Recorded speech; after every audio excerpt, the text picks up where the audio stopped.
സർവം കൃഷ്ണാർപ്പണമസ്തു. പനച്ചിക്കാട് മഹാവിഷ്ണു സരസ്വതി ക്ഷേത്രം അഥവാ പനച്ചിക്കാട് ശ്രീ ദക്ഷിണ മൂകാംബിക ക്ഷേത്രം. തെക്കിന്റെ മൂകാംബിക എന്ന അർത്ഥം വരുന്ന ദക്ഷിണ മൂകാംബിക എന്നും ഈ ക്ഷേത്രം അറിയപ്പെടുന്നു.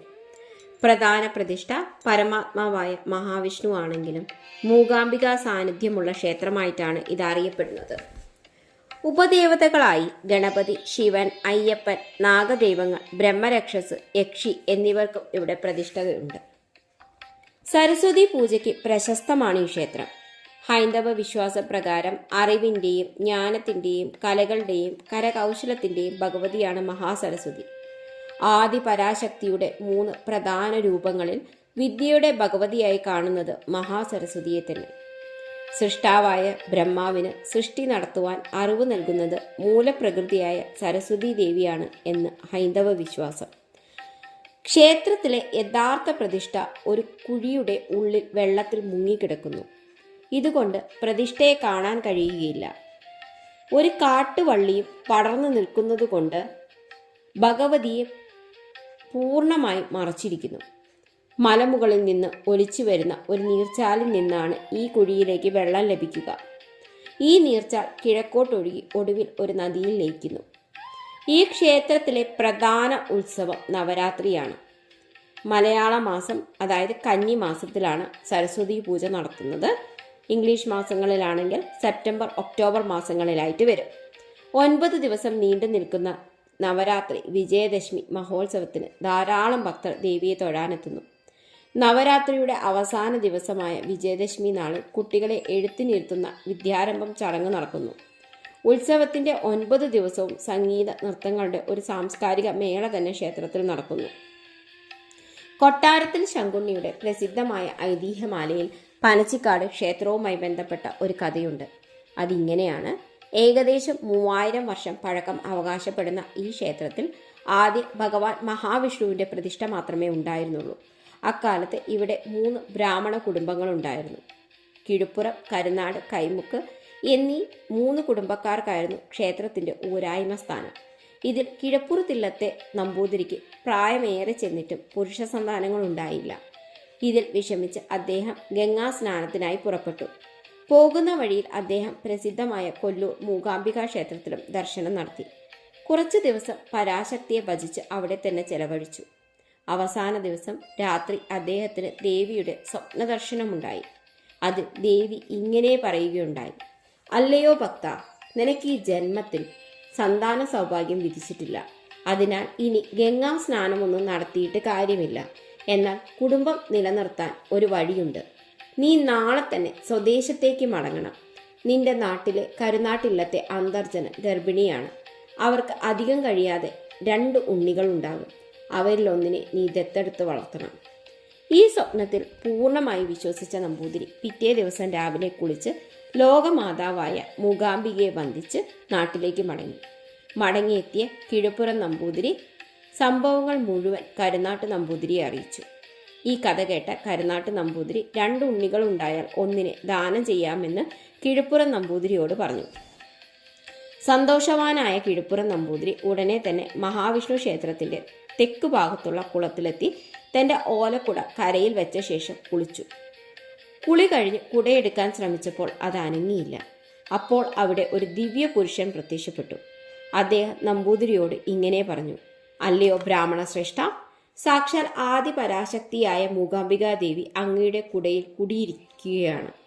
അതിനാൽ ഭഗവതിയെ ഈ കുടയിൽ നിന്നും ആവാഹിച്ച് തൊട്ടടുത്ത കാട്ടിൽ കാണപ്പെടുന്നതും വർഷങ്ങൾക്ക് മുമ്പ് ഇവിടെ പൂജിച്ചിരുന്നതുമായ ദേവിയുടെ ഒരു ശിലാവിഗ്രഹത്തിൽ കുടിയിരുത്തണം. എന്നാൽ ഇന്നത് പൂജിക്കാൻ ശക്തിയുള്ളവരാരുമില്ല. അതിനാൽ അതിനു നേരെ പടിഞ്ഞാട്ട് അഭിമുഖമായി മറ്റൊരു അർച്ചനാബിംബം കൂടി പ്രതിഷ്ഠിച്ച് അതിൽ പൂജയും നിവേദ്യവും നടത്തി വേണം മൂലപ്രതിഷ്ഠയെ വന്ദിക്കാൻ. മൂലവിഗ്രഹത്തിന്റെ കാവലാളായ ഒരു യക്ഷിയുണ്ട്. ആ യക്ഷിക്ക് വറപ്പൊടിയും ശർക്കരയും ഇളനീരും കൂട്ടിക്കുഴച്ച് നേദിച്ച് വേണം വിഗ്രഹം എടുക്കാൻ. നമ്പൂതിരി പറഞ്ഞ പ്രകാരം തന്നെ ചെയ്തു. അങ്ങനെയാണ് പനച്ചിക്കാട്ട് അതിദിവ്യമായ സരസ്വതി സാന്നിധ്യം വന്നത്.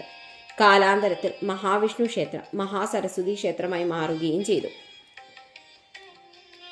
കുടജാദ്രിയെ അനുസ്മരിപ്പിച്ചുകൊണ്ട് നിലകൊള്ളുന്ന പനച്ചിക്കാട് ഗ്രാമത്തിന്റെ ഒത്ത നടുക്കാണ് ക്ഷേത്രം സ്ഥിതി ചെയ്യുന്നത്. സാധാരണ ഗ്രാമക്ഷേത്രങ്ങളുടെ വലുപ്പമേ ക്ഷേത്രത്തിനുള്ളൂ. 1/2 ഏക്കർ വിസ്തീർണം വരും. കിഴക്കോട്ടാണ് ക്ഷേത്ര ദർശനമെങ്കിലും പടിഞ്ഞാറ് ഭാഗത്താണ് ക്ഷേത്ര കവാടമുള്ളത്.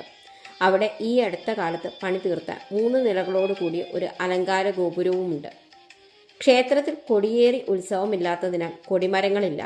എന്നാൽ കിഴക്കും പടിഞ്ഞാറും ഭാഗങ്ങളിൽ ആനക്കൊട്ടിലും 4 ഭാഗത്തും ശീവേലിപ്പുരകളുമുണ്ട്. വിഷ്ണു ക്ഷേത്രത്തിന്റെ തെക്കു ഭാഗത്ത് ഒരൽപ്പം താഴെയായാണ് സരസ്വതി ക്ഷേത്രവും യക്ഷിക്കാവും സ്ഥിതി ചെയ്യുന്നത്. ക്ഷേത്രത്തിൽ നിന്ന് അല്പം കിഴക്കുമാറി കോടൂരാറ് ഒഴുകുന്നു. ക്ഷേത്രത്തിന്റെ 4 വശവും മലകളും കാടുകളുമാണ്. വിഷ്ണു ക്ഷേത്രത്തിൽ ശ്രീകോവിലും നാലമ്പലവും മറ്റുമെല്ലാം പൂർണ്ണമായി നിർമ്മിച്ചിട്ടുണ്ട്. എന്നാൽ സരസ്വതി ക്ഷേത്രത്തിൽ ഇവയൊന്നുമില്ല. ദീർഘ ചതുരാകൃതിയിൽ പണിതീർത്ത ഒരു കൊച്ചുകുളവും അതിനടുത്ത് ഒരു വള്ളിപ്പടർപ്പും കാണാം. ആ വള്ളിപ്പടർപ്പിനകത്ത് ഒരു പ്രത്യേക ദ്വാരത്തിലാണ് കിഴക്കോട്ട് ദർശനമായി ദേവിയുടെ മൂലവിഗ്രഹം സ്ഥിതി ചെയ്യുന്നത്. എന്നാൽ ഇതിന് അഭിമുഖമായി കാണപ്പെടുന്ന അർച്ചനാ വിഗ്രഹത്തിലാണ് എല്ലാ പൂജകളും നിവേദ്യവും നടത്തിപ്പോരുന്നത്.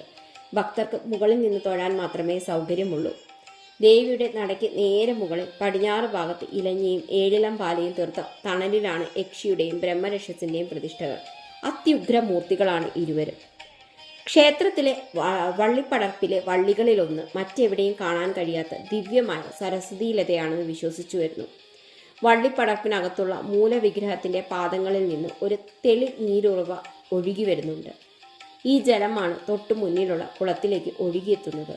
അങ്ങനെ ദിവ്യ സരസിൽ കുടികൊണ്ട് സരസ്വതി എന്ന പേര് ദേവി അനർത്ഥമാക്കുന്നു.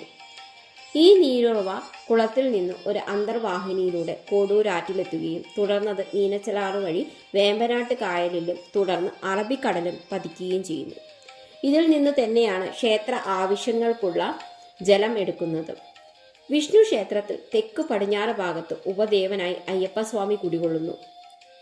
ശബരിമലയിലേതുപോലെ തന്നെയാണ് ഇവിടുത്തെ വിഗ്രഹവും. കിഴക്കോട്ട് ദർശനമായാണ് അയ്യപ്പസ്വാമിയുടെ പ്രതിഷ്ഠ.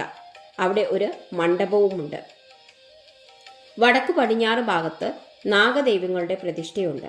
നാഗരാജാവായ അനന്തനും നാഗയക്ഷിയും നാഗചാമുണ്ടിയും നാഗകന്യകയും മറ്റ് സർപ്പങ്ങളും അടങ്ങുന്നതാണ് പ്രതിഷ്ഠ. കിഴക്കോട്ടാണ് ഇവരുടെ ദർശനം. വടക്ക് കിഴക്ക് ഭാഗത്ത് ശിവന്റെ ശ്രീകോവിലാണ്. അത്യുഗ്രമൂർത്തിയായിട്ടാണ് ഇവിടെ ശിവൻ കുടികൊള്ളുന്നത്. 1.5 അടി ഉയരം വരുന്ന ശിവലിംഗമാണ് പ്രതിഷ്ഠ. പടിഞ്ഞാട്ടാണ് ദർശനം. ത്രിമൂർത്തികളിൽ ഒരാളായ ശിവൻ ഉപദേവനായി വരുന്ന അപൂർവ ക്ഷേത്രങ്ങളിലൊന്നാണ് പനച്ചിക്കാട് ക്ഷേത്രം. പനച്ചിക്കാട് ക്ഷേത്രത്തെക്കുറിച്ചുള്ള ലഘുവിവരണമാണ് കേട്ടത്. ഈ ക്ഷേത്രത്തെക്കുറിച്ചുള്ള കൂടുതൽ വിവരങ്ങൾ അറിയാൻ ചാനൽ സബ്സ്ക്രൈബ് ചെയ്യുക. പറഞ്ഞ വിവരങ്ങൾ ഇഷ്ടപ്പെട്ടെങ്കിൽ ചാനൽ സബ്സ്ക്രൈബ് ചെയ്യുന്നതിനോടൊപ്പം വീഡിയോ ലൈക്ക് ചെയ്യാനും മറക്കരുത്. സർവം കൃഷ്ണാർപ്പണമസ്തു. നന്ദി.